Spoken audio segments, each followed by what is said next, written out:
Hello everyone, this is Harpreet Singh Antal. Today you will be understanding a morality play, a very popular and single morality play that is often asked in UGC NET exam and all other papers related to English literature. आज हम बात करेंगे every man की।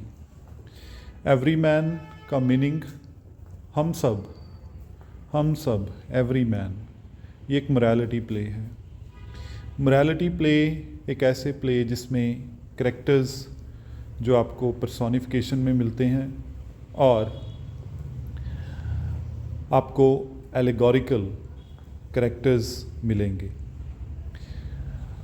अब ये जो place थे ये मिडीवल प्लेस थे, 14th सेंचुरी में ये प्लेस आए थे। मतलब it was kind of reason of English dramas.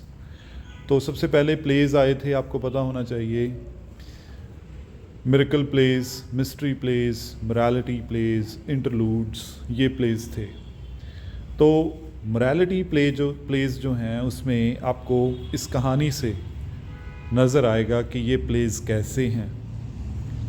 तो इंट्रोडक्शन में आप देख पा रहे हो कि medieval morality play Everyman, जून 2009 के नेट एग्ज़ाम में ये क्वेश्चन पूछा गया था कि एवरी मैन कौन सी कैटेगरी का प्ले है। ये एक मोरालिटी प्ले है, मॉरल वैल्यूज़ इसमें हैं। आपको ये जान के बहुत ही खुशी होगी कि जो ये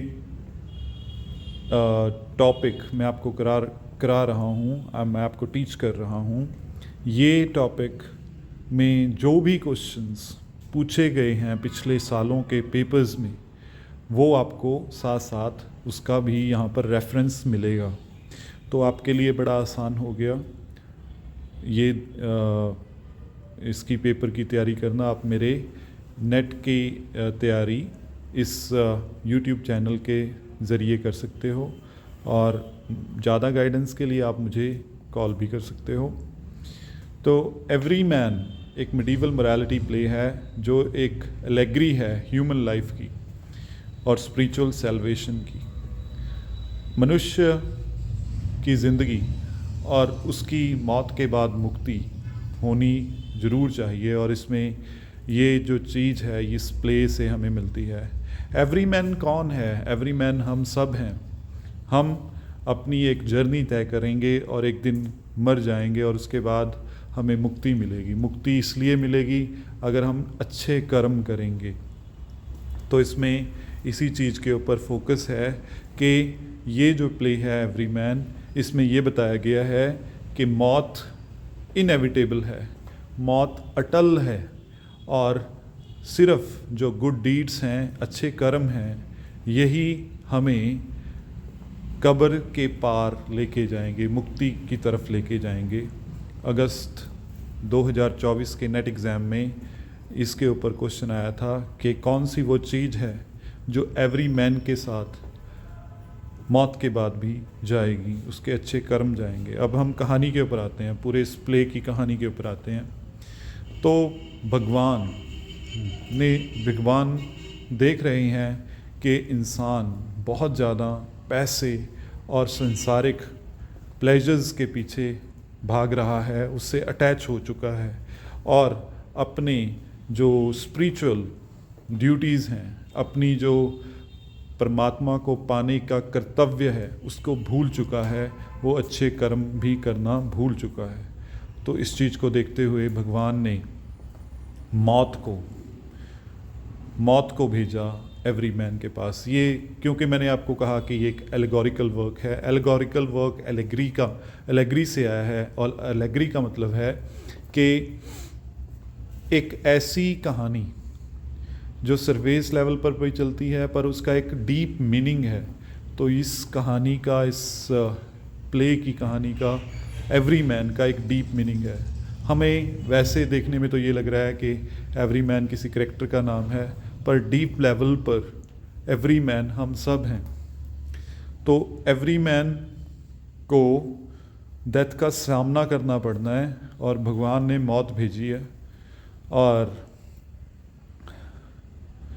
और death warns that every man must present an account of life before God. अब जजमेंट होगी, जब मौत का सामना करेगा इंसान, तो उसके बाद उसको अपने कर्मों का हिसाब देना पड़ेगा। गुड डीड्स अगर होंगे तो उसको मुक्ति मिल जाएगी, अगर बैड डीड्स तो होंगे तो उसको नरक मिलेगा। तो एवरी मैन इस चीज़ को देखकर, मौत को देखकर वो डर गया। वो डरा हुआ अलग अलग लोगों के पास जाता है। वो सबसे पहले अपने फेलोशिप, अपने दोस्तों के पास जाता है। वो कहता है कि भाई दोस्तों, मौत आ रही है तो मुझे बचाओ। और दोस्त जो हैं वो अब क्या कर सकते हैं, वो भी उसको छोड़ देते हैं, अबैंडन कर देते हैं। फिर वो फैमिली के पास जाता है, भाई बहनों के पास जाता है, कज़न्स के पास जाता है। कज़न भी उसका साथ देना छोड़ देते हैं, क्योंकि मौत आएगी तो सके संबंधी, इवन जो गुड्स हैं, पैसा है, वेल्थ है, वो भी आपको नहीं बचा सकता, वो भी यूज़लेस है। तो उसके बाद ये सारी चीज़ें देखते हुए वो एवरी मैन जो है वो अब स्पिरिचुअल हेल्प लेना चाहता है। वो भगवान के आगे माथा टेकना चाहता है। वो सबसे पहले गुड डीड्स की तरफ मुड़ा, अच्छे कर्मों की तरफ मुड़ा। वो कहने लगा गुड डीड्स को कि तुम मेरा साथ दो। पर अब उसने, एवरी मैन ने इतने सारे पाप किए हुए थे, तो इवन जो उसके गुड डीड्स थे, जो 2-3 उसके अच्छे कर्म होंगे, वो भी कमज़ोर पड़ गए। तो गुड डीड्स एक एलेगरी, एक पर्सोनिफिकेशन। वो कहते हैं चलो हम तुम्हारा साथ देंगे, पर तुम्हारे पाप बहुत ज़्यादा हैं। नॉलेज की तरफ भी वो अब टर्न लेता है। नॉलेज उसे मिलती है कि भाई हमें, नॉलेज उसे कहती है कि तुम्हें कन्फेशन करना होगा, तुम्हें अपने बुरे किए हुए कर्म का रिपेंट करना पड़ेगा, तुम्हें पछतावा करना पड़ेगा, जिससे गुड डीड्स स्ट्रेंथन हो जाएंगे, गुड डीड्स में ताकत आ जाएगी। और इसके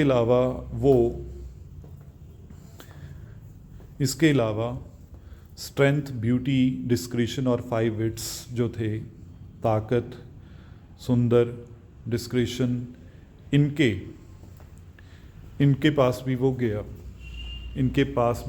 गया। इनिशियली शुरू में तो उसकी हेल्प की इन चीज़ों ने, उसकी ताकत उसने जो बनाई थी पैसे से, ब्यूटी जो सुंदर दिखता था, डिस्क्रिशन जो पेशेंस के साथ चलता था, और अपने जो 5 विट्स थे, उसकी जो इंटेलेक्ट था, वो शुरू में तो उसका साथ दे रहे थे, पर मौत को देख के वो भाग गए थे। उसके बाद फाइनल जर्नी में अब एवरी मैन अपनी ग्रेव पर पहुंचता है, अपनी मौत की तरफ पहुंचता है।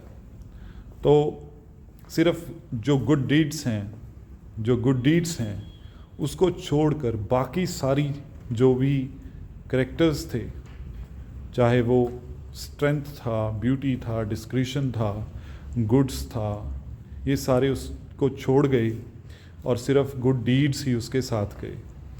तो इससे ये प्ले का जो मॉरल है, जो मैसेज है, वो रिवील होता है कि सिर्फ इंसान के अच्छे कर्म, राइटियस एक्शंस ही काम आएंगे उसकी मौत के बाद। तो कंक्लूजन में जो ये प्ले का अंत होता है, तो उसमें हमें नज़र आता है एक डॉक्टर, एक स्कॉलर, एक बहुत पढ़ा लिखा जो भगवान में विश्वास करता है।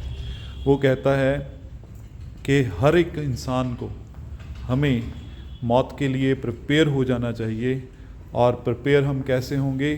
जब हम भगवान के सामने अपने बुरे कर्मों का पछतावा करेंगे और अच्छे कर्म करेंगे, जिससे हम मौत के लिए भी तैयार हो जाएंगे। तो ये जो प्लेज़ में, इस प्ले में, एवरी मैन प्ले में हमें क्या थीम मिलते हैं? हमें थीम मिलता है कि मौत और जजमेंट। मौत होगी तो उसके बाद इसकी डिवाइन जजमेंट होगी, भगवान अच्छे बुरे कर्मों का हिसाब करेगा। और इसमें थीम ये भी है कि भाई जो आपके मटेरियल पोजेशंस हैं वो वर्थलेस हैं, जो भी आप पैसा इकट्ठा कर रहे हो वो वर्थलेस है।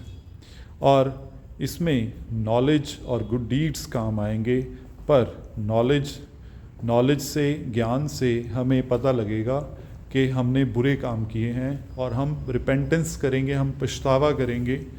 पर जो जाएगा साथ जाएगा वो ये जाएगा कि आपके जो अच्छे कर्म हैं वो आपके साथ रहेंगे।